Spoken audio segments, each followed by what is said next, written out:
Bonjour, ça va? Ça se passe bien au Brascamp? Ouais. Alors avant qu'on démarre, parce qu'a priori c'est le thème, qui arrive à me donner les éléments de la table périodique? CI/CD. La chlorine et cadmium. J'ai regardé juste avant. Alors aujourd'hui on va parler donc intégration continue, CI. Qui fait du CI ici déjà? Qui n'a jamais entendu parler de ça? Eh bon, on va en parler un tout petit peu. Et on va faire du CD. Alors, la terminologie, il y a deux termes. Il y a déploiement continu et il y a livraison continue, continuous delivery. Aujourd'hui, on va parler de déploiement. On va aller jusqu'au bout, on va faire de la production, parce que sinon, c'est pas drôle. Et on va mettre ça dans un contexte que je connais un tout petit peu maintenant, qui est le contexte d'Expedia. Je suis sûr que vous connaissez tous Expedia. Si vous ne connaissez pas, vous allez le connaître. Et on y va. Donc, je m'appelle Guillaume Chébel, je suis développeur chez Expedia, ça c'est la grande nouvelle, ça c'est top. Quelques comptes Twitter entre le mien et celui du bureau, que ce soit notre compte sur le bureau de Londres ou le bureau de Seattle. Je suis à Londres d'ailleurs. Un peu de blog. Perso, je blogue pas énormément, mais bon, ça peut toujours être sympa. Et si vous voulez en savoir plus, ben, on se voit au meet and greet ce soir ou dans les couloirs, il n'y a pas de souci. La presse que je vous présente est déjà en ligne, je l'ai publiée, donc vous pouvez prendre directement les liens. Oups. Et maintenant un peu Expedia. Qui n'a jamais entendu parler d'Expedia? Levez la main. N'ayez pas peur, ce n'est pas un problème. Donc on fait du vol, de l'hôtel, des croisières, du train, plein de trucs comme ça. Et moi personnellement, je travaille dans ce qu'on appelle les pages de paiement, les pages de checkout. Donc les trucs comme ça que vous aimez bien, un peu grand. Globalement, mon but à moi, c'est de faire en sorte que vous puissiez payer et me donner de l'argent. Merci beaucoup, c'est super. Donc au niveau visiteurs, on est à plusieurs millions par mois au moins. En termes de dimension, on va être non pas seulement sur le site Expedia, ce que vous voulez, on va avoir différentes marques, différentes langues, différents produits. Et si ça ne marche pas, il n'y a pas d'argent qui rentre, comme j'ai dit. Donc on est sur un domaine un tout petit peu critique. Je vais commencer par un truc que je n'ai pas l'habitude de démarrer avec, c'est la conclusion. C'est au cas où s'il y a un autre talk qui vous intéressait. En plus, celui-là est filmé. Ça peut toujours être sympa, hein. Pourquoi pas. Alors la conclusion, c'est, on va parler de build, on va mesurer, ça c'est important. Donc on va construire, mesurer, on va apprendre, parce que le déploiement continu, c'est pas seulement mettre une appli en prod, c'est aussi apprendre de ce qu'on a fait, comprendre ce qui s'est passé. Et tant qu'à faire, on va boucler, parce que sinon c'est pas intéressant. D'accord? Donc s'il y a un truc, enfin 4, que vous devez retenir de cette présentation, c'est juste ça. C'est pas plus compliqué que ça, le CI/CD. Enfin, en théorie. Donc nous, chez Expedia, on travaille sur des problématiques de déploiement continu, alors, selon les équipes depuis plus ou moins longtemps. Dans mon équipe, ça fait à peu près 1 an. Et l'idée, c'est vraiment d'avoir des cycles plus courts, c'est vraiment de pouvoir pousser en prod des features plus rapidement, des fois de résoudre des problèmes plus rapidement aussi, qu'avec des applications beaucoup plus lourdes et beaucoup plus traditionnelles.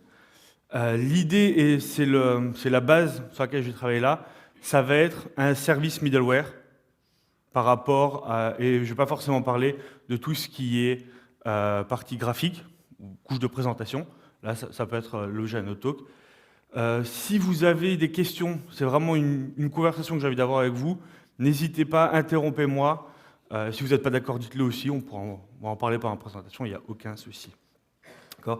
Le build.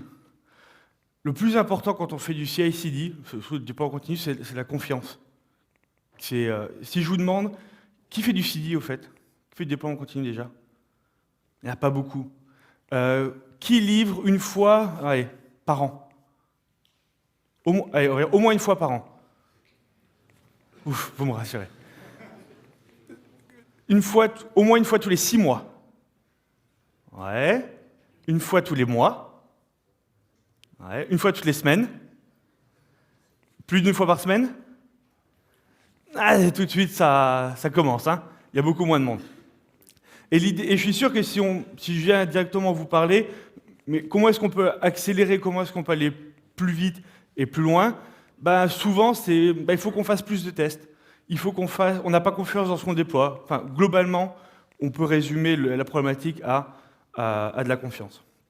Et là, ça va être le point sur lequel il va falloir travailler, que ce soit au niveau technique, comment on écrit notre code, comment on va travailler sur nos infrastructures, et au niveau des équipes, que ce soit les équipes de développement, peu importe la structure que vous avez, que ce soit les équipes, si vous avez des équipes de test, pourquoi pas, etc. Et comment on met ça en place et comment on va travailler autour de ces problématiques-là pour déployer. Je suis sûr que vous connaissez tous ça, les 4 règles du design simple. C'est bizarre de le traduire en français. Ça a été fait, alors c'est très proche de tout ce qui est extreme programming et TDD. Alors elles sont très simples. Ça, que vous fassiez du CD ou pas, c'est un truc pour moi absolument à connaître. Tous les tests passent. Bon, il faut déjà avoir des tests, hein. On est d'accord. Ça, c'est autre chose. Il faut exprimer toutes les idées. Donc, ce que l'application doit faire, ce que la feature doit faire, il faut l'exprimer, il faut le capturer. Ça va être un truc super important, justement, pour avoir de la confiance dans ce qu'on fait, de confiance dans notre suite de tests, confiance dans toute notre stratégie. Ça, les 2 premiers points sont cruciaux en CI/CD. Après, les duplications et les parties qui bougent dans le code, ça, c'est plus du refactoring et c'est plus avec des habitudes. Mais au moins les 2 premiers points, ça, c'est crucial. Les tests, je vous l'ai dit. Qui ne fait pas du tout de tests unitaires ou quoi que ce soit? On pourra en reparler, ça va être drôle. Qui a au moins des tests unitaires quelque part? Ouais, c'est bien, il faut faire des tests. Un petit coup de flotte, j'ai soif. Mais bon, c'est pas parce qu'on a des tests que c'est bien fait, qu'on récupère justement, si je reviens ici, hop, la 2e ligne, on exprime les idées, on les capture. C'est bien, mais ça marche pas souvent. Et en fait, c'est super compliqué à faire. C'est super compliqué. Le gros problème qu'on a, surtout avec les tests unitaires, vous connaissez, je pense tous, la pyramide avec une grosse batterie de tests unitaires, des tests d'intégration et après des tests end-to-end. Ouais, j'y crois pas, moi, ça. Franchement, j'y crois pas du tout. Un test, c'est rapide ou c'est lent.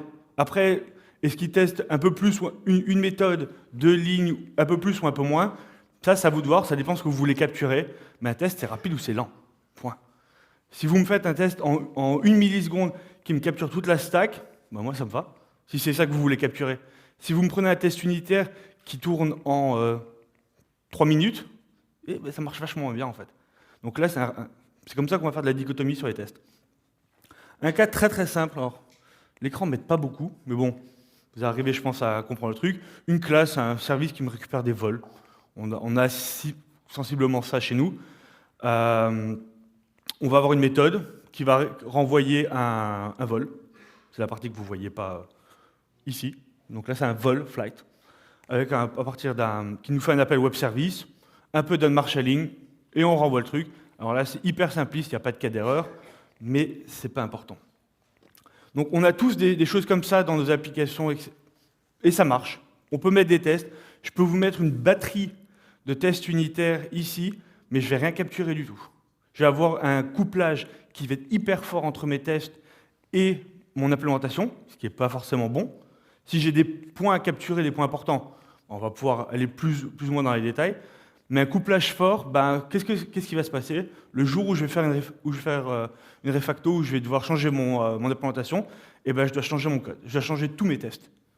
Et après, si votre application commence à être un peu grosse, parce que nous, on a, et sur le modèle sur lequel on part, vous allez avoir des mocks, vous allez avoir des mock builders, vous allez avoir des builders de mock builders et des choses comme ça, et vous allez devoir mettre en place une structure comme ça, juste pour faire un test unitaire. Donc là, il y a clairement des problèmes de design, et il y a clairement des choses qui sont mal capturées. Un exemple de ce que nous, on a fait, pour une classe comme ça. Alors là, si on part du principe, le client, ça peut être du client custom, ça, on l'a tous. L'idée, c'est que si je veux tester ma classe flight service, et spécifiquement la méthode get, ce que je fais ici dans mon client, comment j'appelle, est-ce que je mets tel type de header ou tel type de machin, c'est pas important. Ce qui m'intéresse, c'est lorsque je passe un numéro ici, je récupère bien un vol, le vol correspondant. Pour cette classe-là, c'est tout ce dont j'ai besoin de savoir. Si je dois savoir que j'ai mis tel header, j'ai un problème d'abstraction. D'accord? Donc là, il y a quelque chose à voir, il y a vraiment beaucoup de travail à faire. Donc, comme je le disais, ce que nous on a fait, c'est qu'on utilise quelque chose comme WireMock, qui globalement, dans notre test, va lancer un petit serveur HTTP sur lequel vous pouvez enregistrer une requête, une réponse, en disant, si tu reçois la requête là, tu me renvoies la réponse là. Et là, gros avantage, ça vous permet de tester toute votre couche d'appel service et votre couche d'unmarshalling et des choses comme ça. Et ça, c'est super pratique. Et en templatisant un tout petit peu vos réponses, vous pouvez commencer à avoir des trucs super puissants. Et ça, c'est vachement intéressant. Après, si un jour vous voulez changer votre classe, comment vous appelez vos services, parce que vous voulez changer de protocole, vous changez ce que vous voulez, au moins vous savez que votre classe Flight Service, ici, n'a pas bougé. Les prérequis et ce que vous voulez capturer ne bougent pas. Comment vous appelez le service? Ça, c'est une autre batterie test, c'est d'autres choses. Mais là, on va capturer vraiment l'idée, on va capturer ce qu'il faut, ce qui fait que vos refactorings vont être beaucoup plus rapides et vous allez avoir la confiance dont je parlais avant. Et c'est comme ça que vous allez pouvoir builder et dire, voilà, j'ai changé l'implémentation, mais je sais que je peux pousser en production parce que ça marche correctement. Donc ça, c'est super important. Alors, l'idée vraiment, c'est on a une pull request et ça part en production directement. Petite question. Si vous avez une pull request, dans combien de temps elle part en prod? Qui arrive à me donner un chiffre? Combien de temps? Quelques heures, ouais. Et généralement, vous voyez, c'est ça le problème. C'est qu'on ne sait pas dire en combien de temps. On n'a pas forcément une maîtrise sur je merge une pull request et elle est en production, elle est déployée en tant de temps. Nous, on a réussi à passer sur à peu près, entre les différents builds, et je vais vous expliquer ça, on est sur une demi-heure. Donc j'ai une pull request, je suis sur GitHub, je fais merge, une demi-heure. Et on est en production à 100%. L'idée, le premier truc, c'est l'automatisation. Rassurez-moi, il n'y a personne qui fait du SSH sur un serveur et qui fait un CP quelque part, non? Non, ouf, j'ai eu peur. On ne fait plus ça. D'accord? On automatise tout. Surtout les tests. Surtout les tests. Si vous avez besoin de plus de tests, écrivez plus de tests. Il y a plein de librairies, dans plein de langages. L'idée, c'est, voilà, on peut faire vraiment ce qu'on veut, mais automatiser tout. Vous ne pouvez pas faire du déploiement continu si vous n'avez pas une chaîne d'automatisation complète, que ce soit du build jusqu'au déploiement en production et jusqu'au changement réseau, etc. Il faut vraiment tout automatiser, scripter, documenter autant que possible. C'est super important. Alors là, nous, c'est une application qu'on a en interne qui nous fait notre pipeline.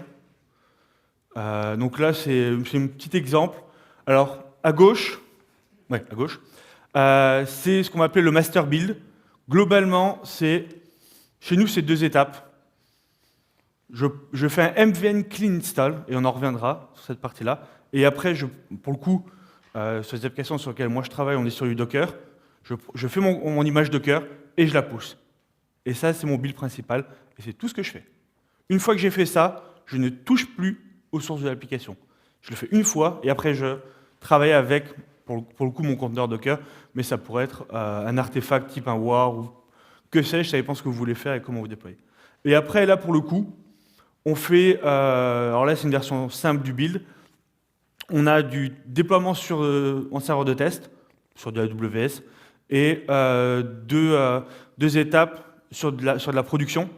Déploiement production et release, c'est là où on va passer sur on va faire passer le trafic de la version N-1 à la version N qu'on est en train de déployer. Jusque-là, tout va bien? OK. Donc là, l'idée, c'est vraiment d'être au plus simple. Si vous démarrez une nouvelle application, commencez par ça. N'écrivez pas de code. Ou prenez peut-être juste le Hello World, histoire de voir quelque chose, mais démarrez par ça. Parce qu'après, une fois que vous aurez du code, une fois que vous aurez des features en place, vous allez commencer à dire « Oui, mais là, j'ai pas assez de tests ici, il manque ça. » Démarrez par ça, c'est un prérequis de base. D'accord? Tout de suite, de la production. Ça ne prendra pas de trafic, personne ne verra la page, c'est pas grave. Ou personne n'appellera service, c'est pas grave. Mais au moins ça, c'est automatisé, et ça marche tout de suite. C'est super important.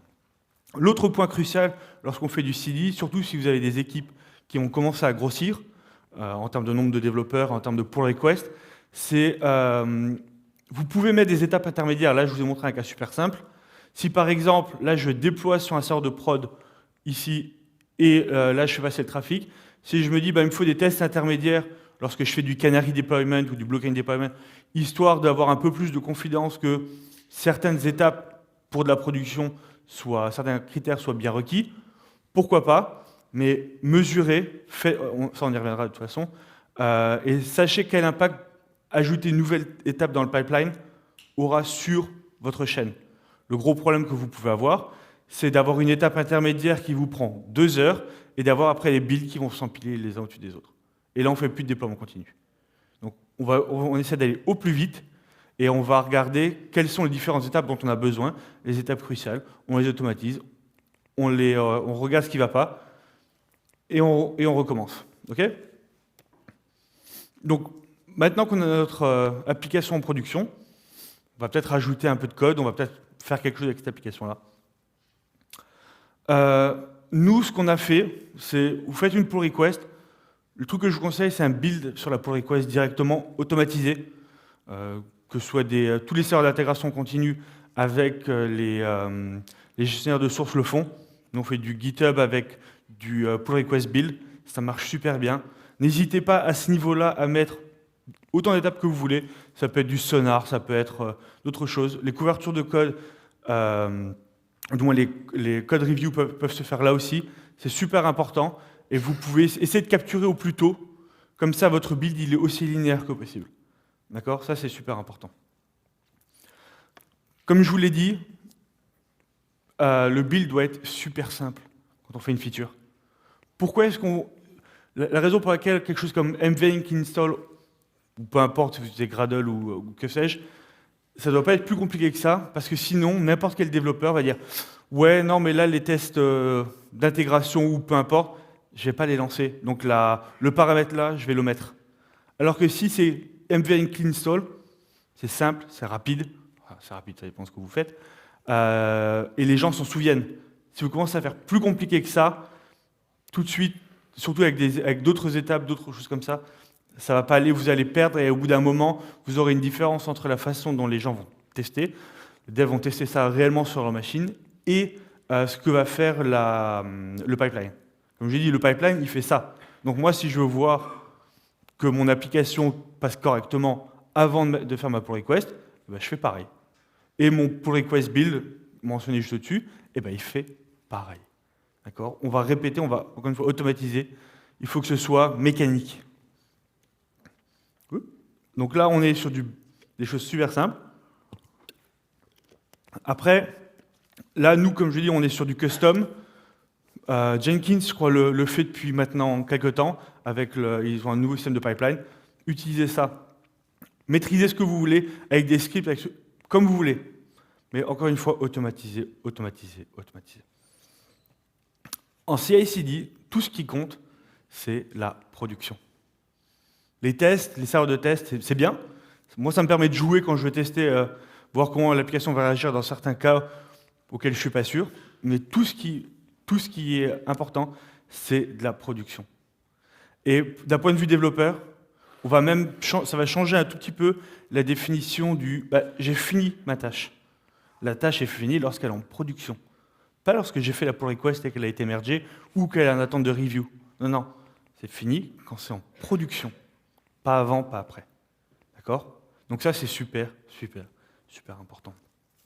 Par contre, la production, être en production, être déployé en production, ça ne veut pas dire prendre du trafic. C'est pas parce que j'ai fait une pull request qui va appeler mon nouveau service pour récupérer des vols ou que j'ai changé ça, que ça va forcément prendre du trafic. C'est pas la même chose. D'accord ? Donc là, il y a différents systèmes. Nous, on a différentes pratiques chez Expedia. Il y a une première pratique qu'on va appeler coding in the dark. Alors, ça ne veut pas dire qu'on éteint les lumières quand on code. Non, c'est pas ça. C'est juste que, au cas où, on se protège, parce qu'on ne sait pas que...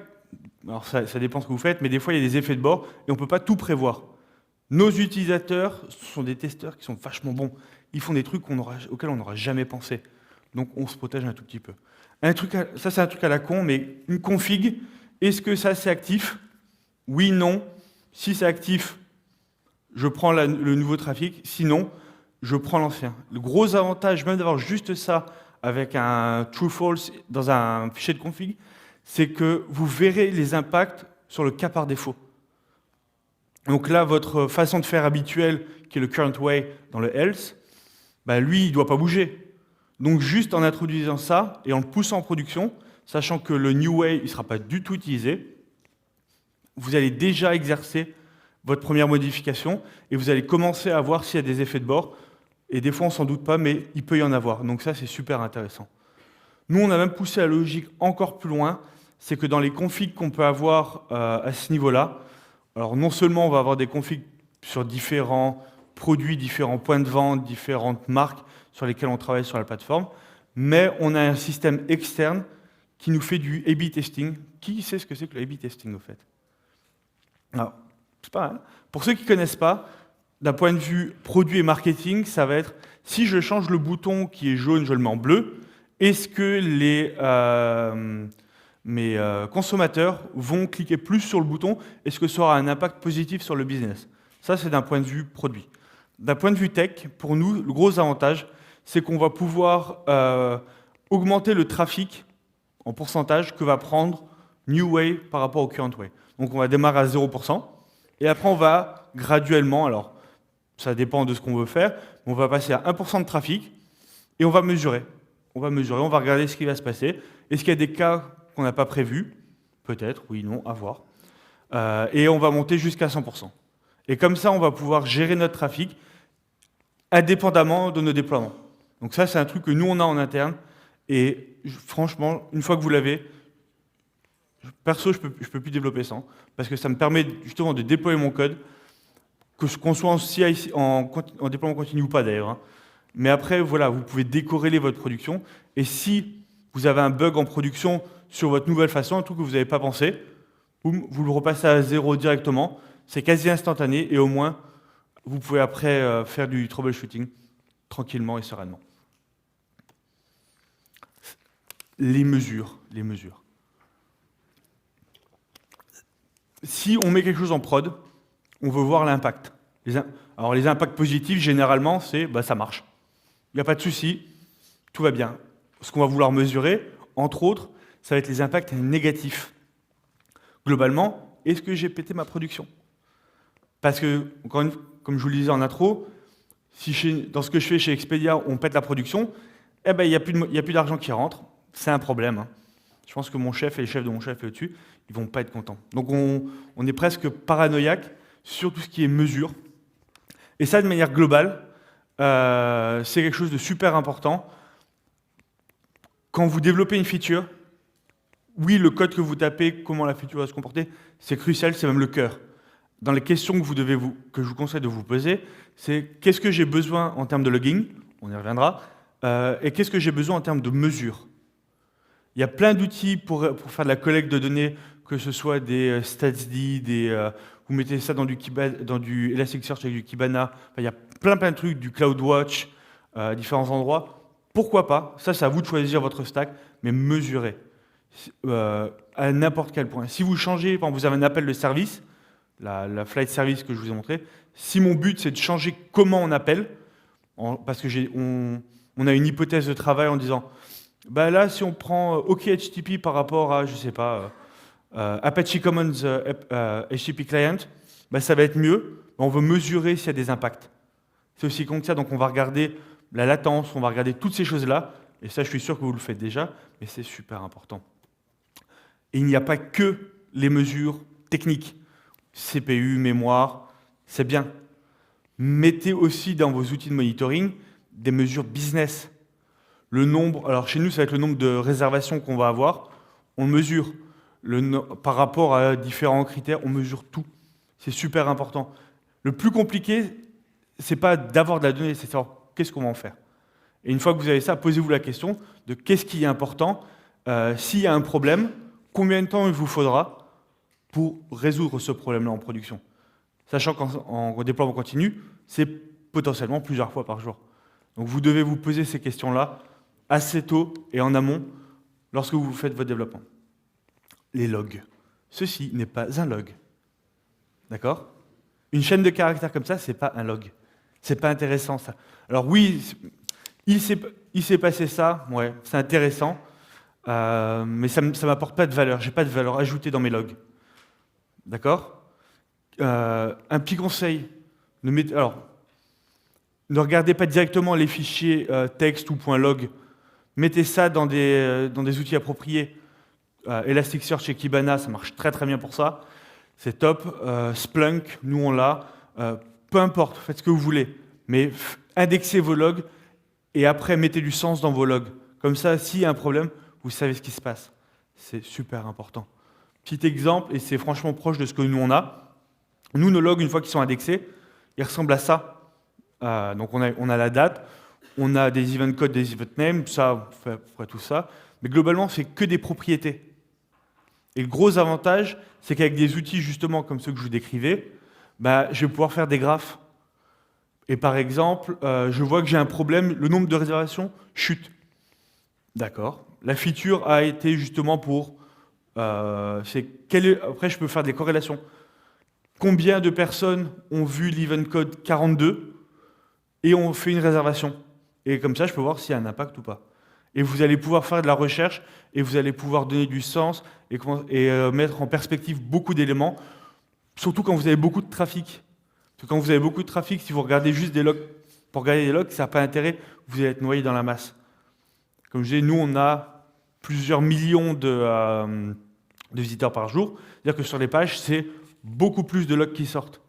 Donc là, il faut pouvoir mettre en perspective, il faut pouvoir analyser et analyser rapidement. Comme je vous l'ai dit, on a une pull request, elle part en prod, il faut pouvoir voir les impacts négatifs, malheureusement, de temps en temps, aussi vite que possible. Donc, outillez-vous, outillez-vous, outillez-vous. Et quelque chose que je n'ai pas dit sur les pull requests, des petites pull requests. D'accord? Ne faites pas des pull requests qui manipulent 40 fichiers. D'accord? Ça, en CDI, c'est un truc à tuer complètement. Il faut différencier la tâche, j'ai un bout de code à écrire, de la story que je dois faire ou de la feature que je dois écrire. Découper, découper, découper. Parce que justement, vous pourrez après voir sur vos graphes, quand on a déployé cette version-là, elle tombe. Petit truc, mettez la version sur vos logs. Là, par exemple, nous, ce qu'on fait, c'est qu'on met le git SHA-1, le numéro de commit git, directement dans les logs. Alors là, c'est la version, c'est un truc que j'ai tapé, mais on met la version 8 chiffres, c'est largement suffisant. Et après, ça vous permet de voir, la feature, là, elle était bien sur la version A, et la version B, elle est dans l'autre sens. Et ça, c'est super intéressant, ça vous permet de prouver énormément de choses. Et par exemple, si je reviens un tout petit peu ici, lorsqu'on fait notre pipeline, en fait, derrière l'ensemble des jobs, se passe le nom de l'application et se passe le numéro de version. Donc quand je fais mon conteneur Docker, il est tagué avec mon git SHA-1, il est poussé sur le registry, et après je déploie à chaque fois ça. Et lorsque je run mon conteneur, en variable d'environnement, j'ai le numéro de version, ce qui me permet de le mettre dans mes logs. C'est tout con, mais c'est franchement super intéressant pour voir ce qui se passe. Hop, si on revient un petit peu. Est-ce qu'il y a des questions jusque-là? Il y a une tendance à voir le logging comme quelque chose qui alimente mon système de monitoring. Et pour moi, c'est deux choses différentes et je suis curieux parce que je vois que tu touches là-dessus. Je suis curieux comment tu le vois différemment. Alors, les différents... Juste pour donner un exemple. Ouais. Pour le logging, par exemple, je peux voir mon programme a suivi cette branche-là et puis il a vu cette donnée et donc il a suivi la branche après. Tandis que monitoring, je peux dire je vois que 17% du temps ça suit cette branche-là et la distribution de valeur à ce point-là c'est tel. Et il est possible que j'envoie les mêmes données au système de monitoring et au log, mais la consommation pour moi est différente. Bien sûr. Alors, si j'essaie de résumer ton propos, comme ça tout le monde entend, Globalement, ça va être comment on va donner, quelles sont les différences de sens entre le logging et le monitoring. Ça, tu vois si je me trompe? Enfin, globalement, alors oui, je peux mettre les mêmes données en monitoring et en logging. Le monitoring va être super intéressant, des outils comme voilà, StatsD, Graphite avec Grafana au-dessus. C'est super intéressant lorsqu'on va vouloir faire des courbes et voir très rapidement, dire bah voilà, le nombre de requêtes qui passent ici par rapport au nombre de requêtes qui passent par là, etc. Là, c'est super important. Et ces valeurs numériques sont pour moi du monitoring. Lorsque j'ai besoin de mettre plus de sens, par exemple ici, là où j'ai property 1, property 2, en fait, tu vas la nommer par rapport à ce qui a du sens. Chez nous, combien j'ai eu d'adultes sur une réservation de vol? Des fois, c'est important pour nous. Combien j'ai eu d'enfants ou combien, voilà, des métriques plus business. Ça, c'est parce que c'est du texte. Ça va être du logging. Tu ne peux pas mettre ça en monitoring. D'accord? Donc le monitoring va te donner une vue d'ensemble en disant, ben voilà, on a mis en prod ici, boum, c'est parti. C'est descendu ou c'est monté. Quelles ont été nos hypothèses de travail? Le logging va te permettre de raconter l'histoire. Il est passé par ici, il est passé par là, il est passé par là, il est passé par là. Surtout lorsque vous faites, et là j'étends un tout petit peu le scope, sur des architectures microservices, qui s'est déjà dit, il faut qu'on passe en microservices. Ça a l'air super bien. Ah, pas tant que ça. Ouais, je suis surpris là. D'accord. Et donc le truc qu'il y a, et c'est une question que moi j'ai posée chez nous et que je vous invite à vous poser, c'est est-ce qu'on est prêt à faire ça? Nous, on vient d'un mode plus traditionnel avec une belle application et des équipes qui font une partie du suivi de production et des équipes plutôt ops par rapport à nous qui sommes en dev. Quand vous faites du CI/CD, il y a là tout le truc de la culture DevOps. Alors je ne dis pas que tous les devs vont faire de l'Ops, etc. C'est pas vrai, il y a des spécialités et il y a des compétences très précises. Mais vous devez maîtriser ça. Et si vous faites du microservice, c'est l'histoire que vous essayez de raconter à travers votre monitoring, votre logging. Est-ce que vous arrivez à réagréger les données et à faire tout ce genre de choses-là? Ça, c'est une vraie question et c'est une question importante parce que plus vous découpez, plus vous avez de potentiels problèmes. Un sauce dans le réseau, c'est de la latence et c'est potentiellement quelque chose qui va péter. Et c'est pour ça que j'ai la loi de Murphy. Si quelque chose peut aller mal, ça va aller mal. Et en CI/CD, c'est encore plus vrai. Parce que vous voyez tout de suite ce qui se passe.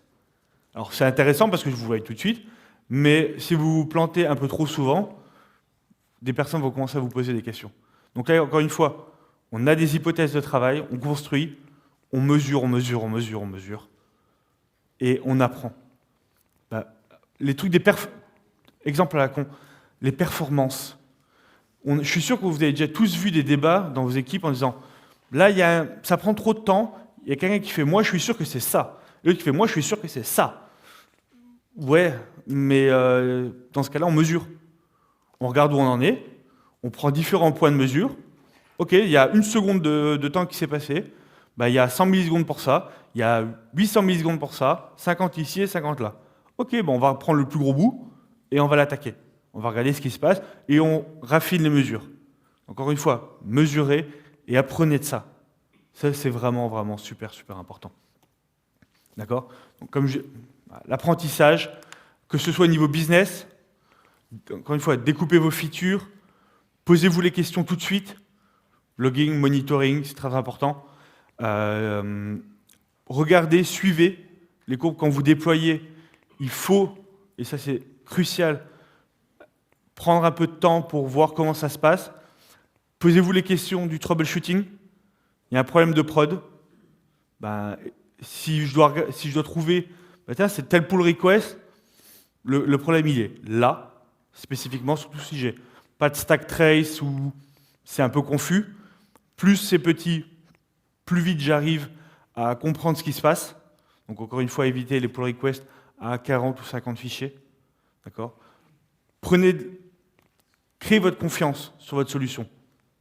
D'accord? Ça, c'est super important. N'allez pas trop vite. Comme je vous ai posé avant la question, vous déployez tous les N temps.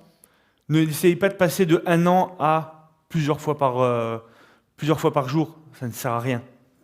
Vous allez complètement casser votre application et votre écosystème et ça ne servira à rien. Par contre, prenez des hypothèses. Là, on n'est pas complètement automatisé. D'accord? On va automatiser un bout, puis un autre, puis un autre. Ça, c'est une première façon de faire. Une fois que vous avez complètement automatisé, faites du rollout là-dessus, regardez comment ça passe, prenez du trafic, apprenez qu'est-ce qui s'est bien passé, les rétrospectives et tout ce qui vient du monde agile, ça sert aussi à ça. Et après, un peu plus de tests, et posez-vous la question, est-ce qu'on est assez confiant dans notre application, dans notre solution de manière globale, pour passer à l'étape suivante, pour aller un peu plus loin sur le déploiement continu. Et si la réponse est non, vous vous demandez pourquoi. On n'a pas assez de tests, on va travailler sur les tests. Là, ça prend trop de temps à déployer, on va regarder les performances de déploiement, etc., etc. Et c'est un cercle, vous allez boucler. C'est pas magique, ça va prendre beaucoup de temps, ça va prendre beaucoup de compétences, mais il faut passer par là, c'est super important. Une des choses que j'ai remarqué en déploiement continu, c'est tout simple. C'est vous allez passer d'un mode où, en disant « Super, j'ai déployé 25 fois par jour. C'est génial. » À un moment, vous allez remarquer un petit changement en disant « Je déploie quand je veux. » Ce n'est pas la fréquence qui est importante. C'est vous déployer quand vous voulez, quand vous en avez besoin. J'ai quelque chose qui est prêt, je le pousse tout de suite. Je n'ai pas besoin d'attendre. Je n'ai pas cette partie de staging au milieu qui va prendre un peu la poussière, des fois, et sur lequel on ne va pas pouvoir tout tester malheureusement. Voilà. Donc l'idée, c'est vous allez pouvoir pousser quand vous voulez, comme vous voulez. Et jusqu'à aller, et ça c'est je trouve le but presque ultime, vous connaissez tous on ne pousse jamais en prod un vendredi soir. Ouais, pourquoi pas, moi je l'ai déjà fait. C'est pas un problème. Une fois que vous avez buildé justement votre application avec ça, vous savez que votre modification elle est suffisamment petite, elle est contenue, vous avez une test coverage qui est intéressante, vous pouvez y aller, il n'y a pas de souci. Et vous savez que s'il y a un problème, vous pouvez faire du rollback. Par contre, maîtrisez vos outils de rollback. Si vous faites, alors, 2-3 petits trucs. Vous avez plusieurs techniques quand il y a un problème de prod. Le premier, c'est le fix forward. Vous arrivez à identifier super rapidement votre problème. Dans ce cas-là, vous faites une autre pull request par-dessus pour régler ce problème-là, avec tous les tests et tout ce qui va bien. Faites-la passer le pipeline complet, c'est important, et vous réglez votre problème de prod. Sinon, vous faites, ça c'est une façon de faire, ou vous faites une pull request inverse, et donc vous faites un gros revert, et pareil, vous le faites repasser complètement le pipeline. Ça, c'est super important, mais maîtrisez vos outils de rollback, qu'est-ce qui se passe, où sont mes problèmes, où sont mes points critiques. Petit truc que je n'ai pas évoqué sur la partie test, le test coverage. Alors, c'est une métrique comme une autre, mais en dessous de 100%, ça ne sert à rien. D'accord? Donc, pareil, si vous démarrez l'application, mettez la barre à 100% le premier jour. Donc, premier truc que vous faites, vous mettez votre pipeline en place. C'est automatisé. Deuxième truc que vous faites, vous mettez la barre de coverage à 100%. En dessous, ça ne sert à rien. Parce que le problème, c'est à partir du moment, et vous gardez cette barre, qu'à partir du moment où il y a quelqu'un qui va vous dire « Non, mais là, c'est trop dur à tester, je vais la mettre à 99 », ça ne sert à plus rien. Parce que là, c'est la boîte de Pandore qui s'ouvre, et vous allez descendre, le suivant faire « Non, mais là, on va faire 95, 90, 85, et puis on s'en fout, on ne teste plus. » Ouais, et ça au niveau de la prod, ça va être vachement sympa après. Donc, test coverage, 100%. Est-ce qu'il y a des questions? Ouais. Est-ce que tu peux donner, comme tu t'occupes de la partie bancaire, derrière, si j'ai bien compris? Alors, je ne m'occupe pas forcément de la partie bancaire. Moi, alors si je reprends la page là, on va revenir tout au début de la présentation. Hey. Je suis sur la partie web de ça. Derrière, globalement, moi, mon boulot, c'est de faire. J'ai plein de services derrière, et je fais de l'orchestration de l'agrégation de services. Et je crée une page web ou des données à partir de ça. Donc, il n'y a jamais d'exception? Si, il y en a plein. Et donc, tu arrives à tester toutes tes exceptions? L'idée, alors nous, de la façon dont on travaille après, ça c'est nos pratiques de dev, si je reprends un truc comme ça, on va d'abord créer le cas OK. On va travailler sur notre cas de travail OK, et on regarde comment ça marche, et on fait bah voilà. Et après, on va travailler sur les cas KO. Donc on découpe ça, comme ça on est plus focalisé sur la façon dont on travaille. Ben voilà, là je fais du OK, ça marche. S'il y a des cas KO, alors que ce soit, là je fais un appel réseau, le réseau a sauté, enfin, il y a eu un problème dans l'appel, ça se traite. Comment est-ce qu'on mesure ça? Comment est-ce qu'on fait les choses? Quel est l'impact utilisateur qu'on va avoir en fonction des erreurs? Ou c'est une erreur métier, par exemple, là mon service me renvoie, le vol n'existe pas, tu t'es trompé. Ça aussi, c'est des cas de travail. Et il y a des exceptions à des choses. Après, c'est comme dans toute application, ça se contrôle. Et selon les langages et selon les plateformes sur lesquelles vous travaillez, il y a des trucs qui sont un peu différents. Mais globalement, ça reste, tu vas gérer tes exceptions de la même façon que tu l'aurais géré de manière traditionnelle. La grosse différence que nous, on a, quand on le fait, c'est qu'on va faire le cas OK, on le pousse en prod. Encore une fois, ça ne veut pas dire qu'il prend du trafic. Mais au moins, le code est dans le bain, globalement. Et après, on va travailler sur les cas d'erreur, que ce soit les cas d'erreur métier ou les cas d'erreur technique. Et on va travailler, après ça dépend, encore une fois, de la stack et de comment vous pouvez faire le truc, mais nous, c'est comme ça qu'on gère. Après, c'est pas magique, hein. On s'est planté. On évite de le faire, comme j'ai dit, ça peut être problématique pour le business, mais ouais, ça se gère, comme dans toute application. Je ne sais pas si j'ai répondu à ta question. Il n'y a pas de magie. Là, c'est vraiment Avoir un objectif de 100% à peu près. Ah ouais. Le point bloquant là-dessus, c'est des exceptions à la con. Ah oui, bah. Extrêmement compliqué, ça va te coûter plus cher à faire l'infrastructure. Ouais. Effectivement. Alors, sur les exceptions à la con, après, si tu arrives à. Par exemple, tout ce qui est timeout exception, ça, c'est un truc. Parce que j'ai l'exemple. Enfin, on est sur. Si je reprends l'exemple là, une timeout exception, ça peut se gérer. Nous, justement, quand on utilisait quelque chose comme WireMog pour ce truc-là, on pouvait contrôler WireMog pour nous dire tu ne nous réponds pas dans le bon temps, pour pas que ça impacte trop les perfs, les temps de test, pour le gérer correctement, mais tu arrives plus ou moins. Après, si tu sais que tu as une exception à la con, tu as potentiellement un moyen de la répliquer quelque part. Donc la question, c'est comment est-ce que tu la répliques? Est-ce que c'est facile ou pas? Ça, c'est un autre truc. Nous, on a peut-être eu de la chance, et alors, on a travaillé on a eu une façon de faire. Pour le coup, l'application sur laquelle on a bossé, qui est en CD, c'était soit du Java, soit du Scala. On avait des cas soit simples, soit des cas sur lesquels on avait de la maîtrise. Donc à partir de là, on n'a pas eu trop de problèmes sur des cas à la con. Nos cas à la con sont plutôt métiers. Parce qu'on a un métier derrière, ça va pas l'air, mais c'est plutôt compliqué. Mais ça, encore une fois, c'est le service A qui renvoie ça, le service B qui renvoie ça. L'agrégation ne fait pas ce que tu attends. Donc là, mais ça se gère encore une fois, et c'est des choses sur lesquelles il faut apprendre et il faut mettre des hypothèses. Malheureusement, il y aura des problèmes en prod, mais il vaut mieux que ce soit un tout petit problème en prod, avec une pull request, qu'un gros truc, et là, tu as 3 mois de travail qui part. Donc c'est une gestion de risque. Là, clairement, c'est une politique de gestion de risque. Si tu arrives à formaliser ce risque-là, tu peux essayer de mettre un test.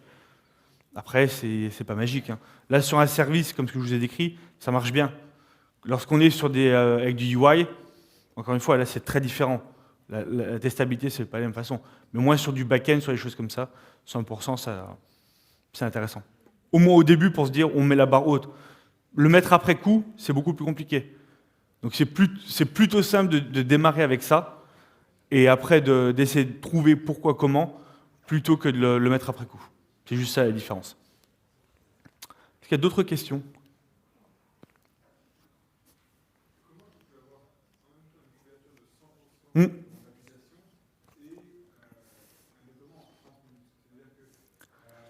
Bonne question. Ouais.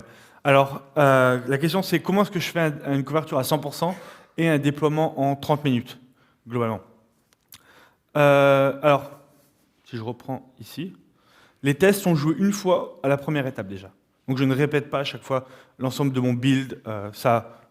Tu vas éliminer beaucoup de choses. Après, là, c'est l'exemple que je donne en 30 minutes. C'est un exemple simple sur une application à périmètre très limité. Si vous avez une grosse application, évidemment, ça va prendre beaucoup plus de temps. Ça, c'est pas, encore une fois, il n'y a pas de magie. Mais l'idée, c'est pas forcément d'être hyper rapide. Il faut être aussi rapide que ce qu'on peut. Encore une fois, si je prends ma stratégie de test, si j'arrive à retrouver mon slide là-dessus, une stratégie de test où j'ai un couplage très fort entre mes tests unitaires et mes classes, ça veut dire que je vais avoir beaucoup de tests à lancer, mais qui vont donner peu de retours positifs. Donc là, en ayant une stratégie de test plus adaptée, tu vas pouvoir avoir peut-être des tests un tout petit peu plus coûteux, de manière unitaire en temps, mais qui vont te donner beaucoup plus de valeur métier et beaucoup plus de retours et d'intérêt. Par contre, ouais, ils vont prendre du temps. Le seul truc à faire dans ce cas-là, c'est juste mesurer. Tu dis, bah voilà, au fil du temps, parce que plus tu vas rajouter de métiers, plus tu vas rajouter de features, globalement, ça va monter. Mais après, c'est comment est-ce qu'on peut réajuster, comment est-ce qu'on peut faire ça. Mais encore une fois, ça se mesure. C'est, on est passé en un mois de 10 minutes à 30 minutes. Pourquoi ? Est-ce que c'est normal ? Est-ce que c'est attendu ? Est-ce que c'est quelque chose, parce qu'on a rajouté une nouvelle librairie qui, en termes de testing, nous fait tout planter ? J'en sais rien. Mais ça se calcule et ça se mesure. Et si je reprends ma super conclusion, à la fin, hop, on met en place, on mesure, on apprend. La phase d'apprentissage, souvent, elle arrive trop tard. Et après, on boucle. C'est d'ailleurs pour ça que la conclusion est au début, à la fin. Comme ça, on boucle encore une fois. Est-ce qu'il y a d'autres questions ?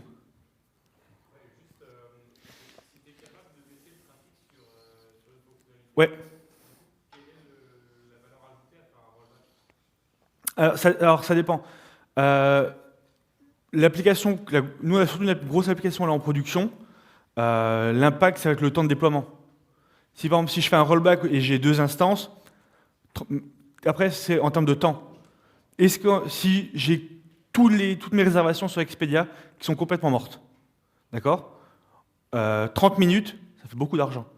Alors qu'un truc instantané, ça peut me permettre de limiter les dégâts. Donc là, c'est quelle est la stratégie de gestion d'erreurs en production que tu veux. Mais par contre, le corollaire, c'est si je désactive une feature, est-ce que je n'ai pas des impacts négatifs et des impacts en cascade sur d'autres choses. Donc là, encore une fois, c'est des cas métiers, c'est de l'expérience dans le domaine particulier, mais pour le coup, juste en termes de troubleshooting, c'est si je mets 30 minutes à faire un pipeline complet, plus le temps qu'il me faut pour développer la pull request au départ, bah, c'est tant de temps où j'ai mon problème en production. Donc des fois, alors ça c'est un truc qu'on ne garde pas indéfiniment. Ça, une fois que la feature elle est à 100%, on passe un coup de balai derrière et la feature devient un appel normal. Ça c'est tout à fait simple. Mais au moins, dans les temps de développement, ça me permet d'avoir plus ou moins de trafic sur différentes dimensions, que ce soit le site français, le site anglais, le site américain, ou par marque, ou que sais-je. Et là, ça me permet justement de prendre des informations tout de suite sur mon développement, plutôt qu'essayer d'avoir tous les cas d'usage métier, et de regarder et de dire, allez, on croise les doigts, on va voir si ça passe. Ce qui est le cas un peu plus traditionnel. Alors que là, on peut vraiment aller sur du graduel et récupérer de la valeur et apprendre de ça très très tôt, surtout sur les valeurs business. Est-ce que cette nouvelle feature nous fait gagner ou perdre de l'argent, par exemple? D'autres questions?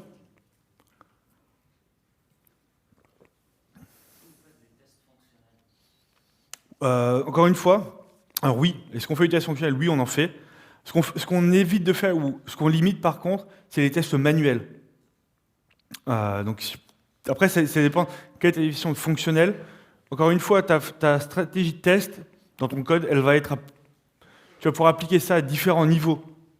Et qu'est-ce que tu veux capturer, qu'est-ce qui est important pour ta feature. Après, ce qu'il faut éviter, surtout en CD, ce que tu ne peux pas faire, vu que tout est automatisé, c'est en plein milieu, si je remontre ceci, en plein milieu, ce que je déconseille, c'est d'avoir une étape manuelle. En disant non, attends, on va tester, on va faire du test exploratoire pour le coup, et puis on va regarder ce qui va se passer. Par contre, ce qui est bien de faire de temps en temps, c'est du bug bash, C'est tu prends l'équipe, tu fais, on va regarder tous les cas auxquels on n'a pas pensé. Comme tout ça. Et là, du texte exploratoire a un intérêt manuel, mais ça se fait de manière épisodiaire. C'est pas quelque chose qu'on va mettre en plein milieu du pipeline. Donc, tes tests fonctionnels, tu les écris comme tu veux, tu fais comme tu veux, mais il faut qu'ils soient automatisés et il ne faut pas qu'il y ait une intervention manuelle. La seule intervention manuelle là-dedans, c'est merge pull request. Et c'est tout. Est-ce que ça peut pas venir d'une manière un peu plus progressive, j'ai envie de dire, c'est-à-dire qu'effectivement, c'est l'idéal d'avoir un pull request et que ça arrive en production. Ouais. Mais à un moment donné, en fait, si c'est un projet déjà existant qu'on peut mettre en place avec un sujet de delivery, il y a des équipes de tests qui font des tests fonctionnels, qui automatisent aussi, mais ils ont une grande partie des tests. Ouais. Alors, par exemple, nous, ce qu'on avait mis en place, parce qu'on avait un besoin, c'est entre l'étape de déploiement et de release. Alors, la release, chez nous, c'est juste passer un load balancer, à ce niveau-là. C'est très simple. On a fait une étape intermédiaire qui nous faisait du test à plus haut niveau, savoir que les pages étaient bien réactives ou des choses comme ça. Donc ça, c'est un peu plus fonctionnel, mais c'est automatisé. C'est juste ça qui est important. Tu peux le mettre où tu veux, mais tu l'automatises. Ce que je conseille, c'est d'avoir un maximum de tests dans ton build. Parce que sinon, le gros problème que tu vas avoir, c'est quand tes devs ils vont faire une nouvelle feature, ils ne vont pas les faire passer ces tests-là. Et donc, la boucle de feedback que tu auras, elle va être beaucoup trop longue. Alors que si, en tant que dev, que ce soit sur ton build de pull request ou sur ton build local, tu fais passer tous les jeux de test, après, le temps est un facteur, mais tu auras ça tout de suite et tu vas gagner du temps sur tes développements globaux. Alors que si ça arrive à la fin ou en plein milieu, ton dev sera déjà passé à quelque chose d'autre, ou enfin voilà, tu auras une boucle de feedback qui sera un peu longue. Parce que les tests fonctionnels peuvent durer très longtemps. Là, si c'est 30 minutes pour arriver en prod, Ouais. les tests fonctionnels peuvent durer des fois des heures. Alors ça, après, ça dépend de ton application. Nous, pour le coup, on fait du CI sur des applications qui sont petites. Les grosses applications qu'on a, nos applications, on la déploie la semaine parce qu'on a beaucoup de monde et c'est beaucoup plus compliqué et l'application peut être designée pour ça. Donc après, ça dépend beaucoup du contexte. Mais en tout cas, même si tu ne vas pas jusqu'au déploiement continu sur des applications existantes, il y a beaucoup de choses que j'ai écrites là que tu peux déjà faire. C'est tout ce qui est mesure, tout ce qui est logging, tout ce qui est stratégie de test, pour justement, pas forcément aller jusque-là, mais au moins automatiser un maximum.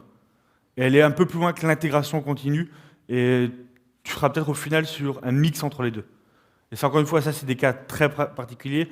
Nous, on a réussi à le faire sur une réécriture et sur une migration. Et on s'est donné ces objectifs-là dès le départ. C'est là où c'était le plus important.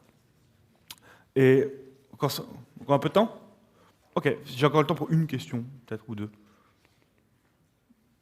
Non ? Eh bien, alors, dans ce cas-là, vous avez 2 ou 3 minutes en plus sur votre journée. Si vous avez des questions, n'hésitez pas à venir me voir, je suis là toute la semaine. Merci.